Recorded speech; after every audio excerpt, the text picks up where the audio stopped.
Assalomu alaykum va rahmatulloh, birodarlar, opa-singillar. Yaqinda Abror Muxtor Aliga bahsga yoki suhbatga chaqiruv bilan chiqqan edik. Quyida uni chaqiruvga munosabatini namoyish qilamiz. Abu Zubayr degan bir profil bo'lardi. Bu Ehson nimadir degan salafiy odam bor. Rusmi, o'sha boshqa millat vakili, salafiy. Shuni shogirdlari bor, o'zbekcha gapirib yurgan shogirdlar. Abu Ibrohim degani bor, Abu Zubayr, Abu Sofiya, men shunaqalar bor. Ular bilan bir bahs qilganmiz. Bahsda bechoralar makmakak qilib qo'yganiga alami hozirgacha ketmay yurgan ekanda. Kecha bittasi shunaqa o'sha Abu Zubayr degani menga chaqiriq qildi o'zicha. To'dalanib kellaring deysiz, ha, keling bizga mana. Biz borsak bekitib qo'yasiz. deb endi gapiribdi. Xullas, bu ham bir haligi tilamchilikning uslubi bo'lib qoldi. Ijtimoiy tarmoqda Abror Muxtor Alini rasmini banner qilib qo'yib video qilsangiz, prosmotr yaxshi bo'lar ekanda. Kanaliga kirib ko'rsangiz, 703 ta 305 ta odam ko'rgan videolarini. Abror Muxtor Alini qo'ysa 25 mingta ko'ribdi. Bizni rasmimiz bilan ham shunaqa tilamchilik qilib yurasizlar. Yana bahsmish. Sizlar bilan nimani bahs qilamiz? Arabcha bahs qilasizmi deyapti. Qilaman, sen bilan arabcha bahs qilaman. Yoki bitta arabni olib kelsang, arab bilan bahs qilamiz, salafiy bo'lsa. O'zbekchani bilsa qarshimdagi, men ham o'zbekchani bilsam, maqsad auditoriya musulmon xalqimizga bo'lsa, nimaga arabcha qilib keyin tarjima qilish kerak? Sahih bilan zaifni farqiga bormaydigan, hadis usulidan uzoq bo'lgan odamlar bilan nimani bahs qilamiz? Ojizalar bilan nimani bahs qilamiz? Ojizlarni yengib bo'lmaydi. Ojizaga yengilamiz. Qo'l ko'taramiz ojizalardan.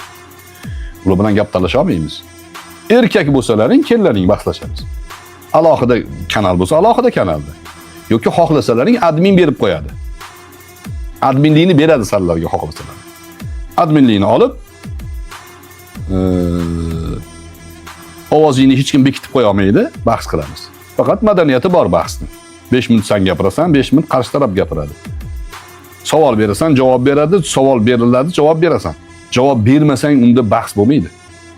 Javob bera olmasang, yana qaytalab ming'irlayversang bahs bo'lmaydi. Hadisning sahihligiga dalil so'rasam, keltira olmayapti-da, bahs qilamiz deb. Nima qilasan? Qanaqa bahs qilasan? Mana endi uni bu munosabatini, ya'ni chaqiruqqa javobini qisqacha tahlil qilib o'taman. Bu javobida Abror Muxtor Ali tuhmat, haqorat, yolg'onlardan foydalandi. Jumladan tuhmati doktor Ehson, ya'ni Abu Shoyb al-Maydaniga nisbatan bo'ldi. Abror Muxtor Ali doktor Ehsonni salafiy deb atadi. Vaholanki doktor Ehson o'zini salafiylarga nisbat bermagan va undan tashqari aksincha u o'zini mo'min musulmonlarga islom qanday nom bergandan tashqari bo'lgan nomlarga qarshi chiqib kelgan odam va hozir ham qarshi chiqib keladi. Abror Muxtor Alining keyingi tuhmati shundan iboratki, doktor Ehson, Abu Safiya, Abu Ibrohim aka va meni u bilan bahs qilganlar sifatida ko'rib gapirgan gapi bo'ldi. U aytibdiki, ular bilan bahs qilganimizda makmakak qilib qolgan ular deb aytibdi. Vaholanki bahslarni, yozuvlarini eshitgan odam, xolis odam unaqa bo'lmaganini juda yaxshi biladi. Ayrim yozuvlarni qo'ygan, ayrim yozuvlarni qo'ymagan u, ya'ni bahslarni, yozuvlarini.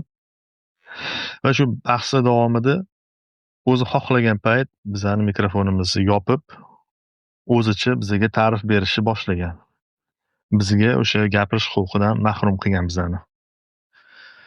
Abror Muxtor Alini haqoratiga kelsak, u bizani ojizalar deb atadi.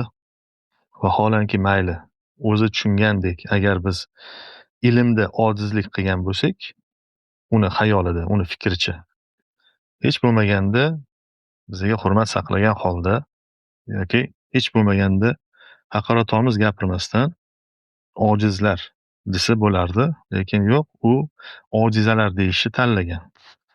Ojizalar bilan qanday bahs qilamiz degan biz doim ojizalarga yutqizamiz, ojizalarga qo'l ko'taramiz degan, ularni oldida qo'limizni ko'taramiz degan, ya'ni taslim bo'lamiz qo'l ko'tarib degandek gapirgan. Abror Muxtor Aliyni bu gapi qisman to'g'riligini ko'pchiligimiz guvohi bo'lganmiz. Shu ojizalar oldida qo'l ko'taramiz, taslim bo'lamiz degan gapi qisman to'g'riligi. Bir ojiza oldida u taslim bo'lgan, qo'lini ko'targan va bu jihatdan nima desak bo'ladi? O'zi xohlab emas, majbur bo'lib, o'zini o'sha ahmoqona qilgan ishi uchun taslim bo'lganini ko'rganmiz. Unaqqimi Barno, kechir mani degan gaplarni eslatmagan holda davom etamiz. Abror Muxtor Aliyni bu javobda yolg'on ishlatganiga qaytsak. Javobini oxirlarida shu so'zlarni aytdiki, "Man dedi, hadisni sahihligiga dalil so'rasam, dovdirab qoldi" dedi. Vaholanki 14-yanvarda shu yili 2025-yil 14-yanvarda u bilan mani o'rtamda hadislar haqidagi suhbatimiz edi. U bir hadis aytdi Imom Ahmaddan. Man uni sahihligiga dalil so'radim. Ya'ni dalil so'ragan man bo'ldim. Lekin u o'zini opponentini pozitsiyasini egallab olish, ya'ni buni yana nima deb atasa bo'ladi bilmadim. Egallab oldi va bilmayman, yolg'onni bir yangi darajaga olib chiqdi. Endi bundan hayron bo'lmasa kerak, bu odamdan bunaqa harakatlarni siz chiqargan yelingizdan xillab turib qanaqa ovqat yeganingizni bilib olish qobiliyatini borligini maqtangan odamdan yana nima kutish mumkin? Bilmadim. Xullas, men yana murojaatimni qaytaraman. Abror Muxtor Ali, siz javobingizda qisman rozi bo'ldingiz bahsga. Men ortiqcha gap gapirib o'tmayman, sizga o'xshab. Arab tilini biladigan odam bilan suhbat qilaman dedingiz, ya'ni dialog yoki bahs olib boramiz dedingiz. Bo'ldi. Vakilingizni tayinlang. Inshaalloh bir kanal topamiz. Xolis kanal topamiz. Siz tarafdan ham bo'lmaydi, biz tarafdan ham bo'lmaydi. Guruhmi, kanalmi topamiz. Ana o'sha yerda bahsni qilsak bo'ladi. Vakil tayinlang, vakilingiz bog'lansin biza bilan, reglamentni gaplashib olamiz. Ikki tarafga qulay bo'ladigan reglament. Inshaalloh bahs uyushtiramiz. Bunga bir adekvatniy javob berasiz degan umiddaman. Assalomu alaykum va rahmatulloh.